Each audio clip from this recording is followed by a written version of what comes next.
ओम नमः शिवाय महारुद्राय हे बाबा धवलेश्वराय बालालिंग महाप्रभु दीपम ज्योति परम ब्रह्म दीपम ज्योति जनार्दन दीपहरतु मे पाप पूजा दीप नमस्तुते धवलेश्वराय बालालिंगाय नमो नमः।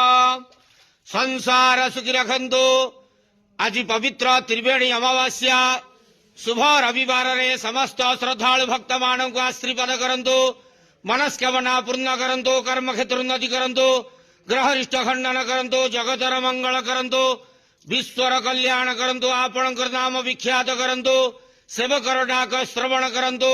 समस्त गुआवसा भक्त मानकर मनस्कामना पूर्ण करंतु। जो जो भक्त माने आपण पाखरे मानसिक रखिजंती तांका मानसिक पूर्ण करंतु। बाबा धवलेश्वराय नमो नमः। संसार सुखी रखंतु आनंद केवार हरि बोलो। आज पवित्र त्रिवेणी अमावास्या शुभ रविवार रे समस्त श्रद्धालु भक्त मानव को आशीर्वाद करंतु आनंद केवार हरि बोलो।